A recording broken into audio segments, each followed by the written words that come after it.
Think about what it takes to build a World Cup. Not the football, the infrastructure around it.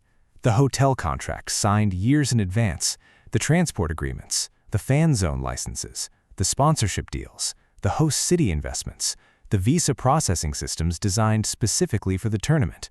Hundreds of organizations across 3 countries working toward a single date, June 11th, 2026. All of that preparation assumed something. It assumed the world would come, that the fans who had waited 4 years, who had followed their teams through qualifying, who had dreamed of being there, would show up in the numbers the projections promised. It assumed that the World Cup's power to draw people across borders and oceans would be as reliable in 2026 as it had been in every tournament before it. That assumption is now being tested, in real time, with 12 days to go. Because around this World Cup, something has been growing. Not a boycott in the formal sense. No team has withdrawn, no federation has walked away, and every nation that qualified is preparing to play. But something real, something measurable, something that the hotel industry documented in a formal report and the airline data confirmed, and the fan groups have been building for months. A movement. Not one movement, many movements, overlapping, feeding each other, arriving from different directions with different grievances and different voices, but pointing in the same direction. The direction of no. Not a total no, not a refusal that stops the tournament or changes the scoreline or prevents the trophy from being lifted, but a no that shows up in empty hotel rooms and unsold tickets and 14% fewer transatlantic flights and a Facebook group with over 25,000 members and a formal petition with 174,000 signatures delivered to a national parliament. A no that the Washington Post in January of this year described as the likelihood of a boycott that is still considered extraordinarily low and in the same breath acknowledged was real enough to warrant serious analysis. So today, on May 30th, 12 days before the opening ceremony, let's take that analysis seriously. Let's look at where the boycott movement actually came from, what form it has taken, how FIFA has responded, and what it means for the tournament that begins in less than 2 weeks. Subscribe if you haven't already, because this story has been building for months, and it isn't finished yet. Start with the beginning, because the boycott conversation didn't begin in 2026. It was seeded much earlier, at the December 5th draw in Washington, in a moment that crystallized something a lot of football people had been feeling but hadn't quite articulated yet. The draw itself was extraordinary. Groups were formed, fixtures were confirmed, the bracket of the biggest World Cup in history was revealed to a global audience, and then before the football world could fully process what it had seen, FIFA's president walked on stage at the Kennedy Center and handed a newly created Peace Prize to the host nation's head of state. The inaugural FIFA Peace Prize, created 1 month earlier, awarded publicly at the World Cup draw in front of the world. The football world's reaction was immediate and divided. Lise Klaveness, president of the Norwegian Football Association, called for the prize to be scrapped entirely. Jackson Irvine, the Australian international who will play in this tournament, said FIFA had made a mockery of its own human rights policy. More than 100 civil society organizations, including Amnesty International and Human Rights Watch, had already written to FIFA's president, warning the organization risked becoming what they called a public relations tool for an increasingly authoritarian government. That moment, the prize, the stage, the symbolism, became the spark. Not the only spark, but a visible, photographed, globally broadcast moment that gave the boycott conversation a specific image to organize around. Oka Gottlieb, one of 10 vice presidents of the German Football Association, told the Hamburger Morgenpost newspaper in January that the time had definitively come to consider and discuss a boycott. He invoked the Moscow Olympics. He asked what FIFA's threshold was. He named his federation's own president and asked him directly. The DFB held an executive meeting, discussed it formally, and confirmed on January 31st that Germany would not boycott. But the fact of the meeting, that a major European football association had to sit in a room and formally deliberate whether to attend the World Cup, is without precedent in modern football history. The Netherlands went further in one sense, further into the public. A journalist named Toon van de Kruken launched a petition that reached 174,000 signatures and was formally submitted to the Dutch parliament. The KNVB's president said his federation would not boycott and added the words, "so far," not "we are going," so far. The gap between those two phrases tells you everything about the discomfort that was sitting inside that answer. Former FIFA president Sepp Blatter posted on January 27 that he supported fans who wanted to boycott. Mark Peeth, the Swiss anti-corruption lawyer who worked on FIFA governance reform, told a Swiss newspaper simply, "Stay away from the USA."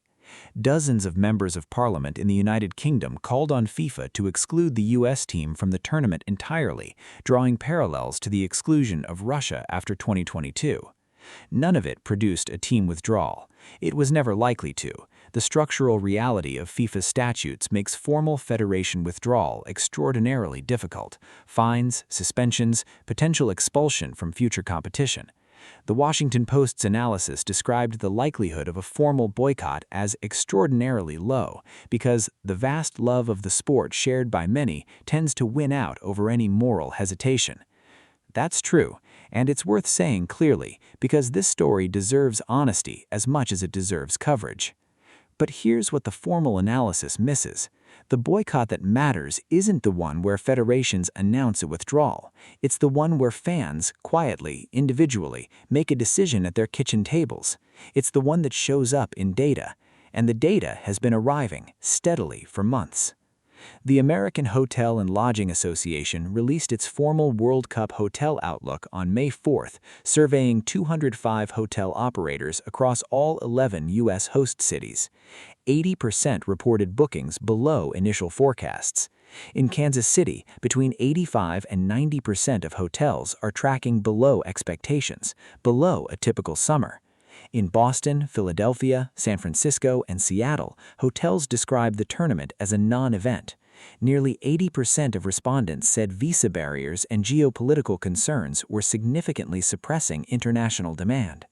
FIFA's own room block cancellations, thousands of rooms returned to market at once, had created what the AHLA called an artificial early demand signal that collapsed on recalibration. At the same time, European airline bookings to the United States for the tournament period are down 14% compared to last year, in a year when the dollar has weakened against the euro, making travel theoretically cheaper. The data from Cirium, the aviation analytics firm, covers bookings through online travel agencies across major European gateway cities from October 2025 to January 2026. The secondary ticket market has responded accordingly. Average resale prices for group stage matches fell 23% between mid-April and mid-May. 87 of 91 American and Canadian fixtures saw their cheapest available resale price drop over a single month. The market had assumed an international fan base that hasn't fully materialized, and the market has been correcting week by week toward whatever level actually reflects real demand. What does all of this add up to? It adds up to a fan-level boycott that was never organized, never announced, and never given a formal name, but that has produced measurable results. Not catastrophic ones, not ones that threaten the tournament's existence or its broadcast contracts or its headline attendance numbers, but real ones. Ones that the hotel industry documented formally. Ones that airline analytics firms recorded. Ones that stadium operators in smaller American host cities are beginning to account for in their projections. The Washington Post's analysis concluded that the boycott was unlikely. It was right about the formal version, but the informal version, the quiet decision made by hundreds of thousands of fans across Europe, Latin America, Africa, and the Middle East, has been happening, and nobody needed to organize it. The conditions organized it for them. Here's where the story becomes more complicated, because not all of the boycott movement is about access and cost. Some of it is about football's values, about what the game stands for, about whether competing in a tournament, regardless of what surrounds it, is always the right choice. Amnesty International's March 2026 report, titled "Humanity Must Win," was not about ticket prices. It was about human rights. About what happens to people who try to protest near World Cup venues, about what the experience of entering and moving through the host country might look like for fans from communities with difficult histories with its enforcement apparatus, about whether FIFA's commitment to human rights, formally embedded in the hosting criteria for the first time in the 2026 bid process, was being honored. Their answer was that it wasn't being honored adequately. Human Rights Watch's April report said the same thing. Over 120 organizations jointly issued a travel advisory urging caution. These are not fringe voices. They're among the most credible international organizations operating in this space, and their message, that the commitments made when this tournament was awarded are not being met in the conditions that actually exist, is a serious one.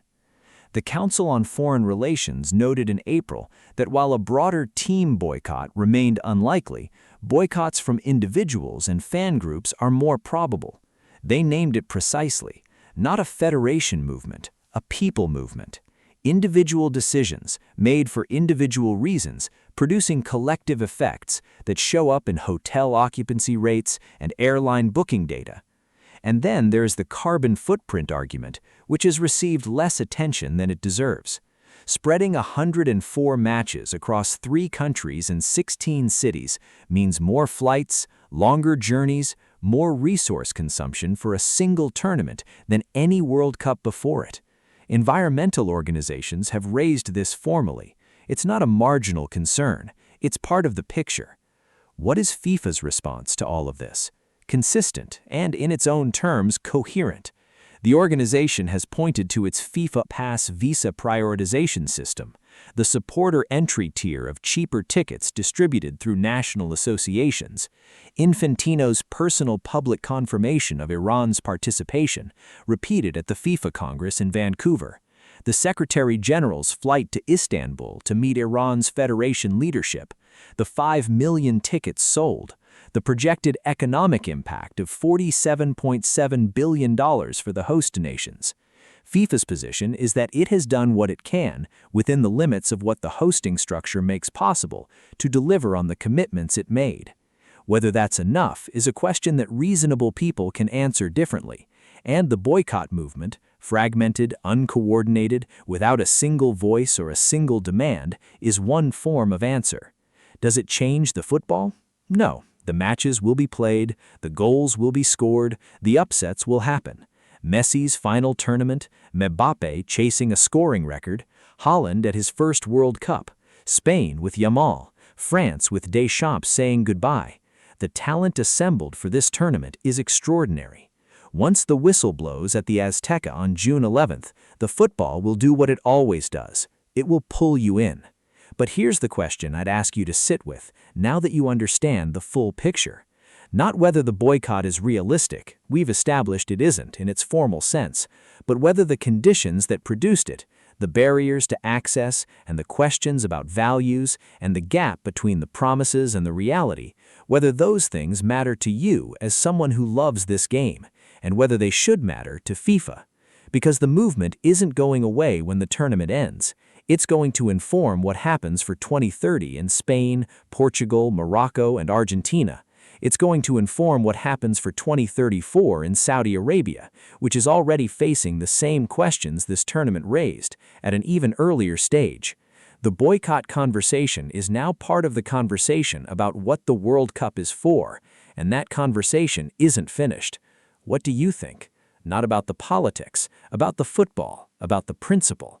When something surrounds a tournament you genuinely love, access barriers, pricing that locks people out, questions about values, how do you decide whether to watch?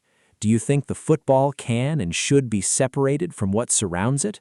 Or do you think, after everything we've covered today, that separating them is no longer honest? Leave your answer in the comments. This is the kind of football journalism that's worth your time. A like helps more than you'd think. Subscribe if you haven't already. We're covering this tournament all the way from the opening ceremony in Mexico City to the final at MetLife. Every development, every match, every story. And tell me what you think below. I read everything. 12 days. The movement exists. The football is coming. Both of those things are true. Football at this scale is never just a tournament. It's a moment in time. And 2026 is going to be one of them.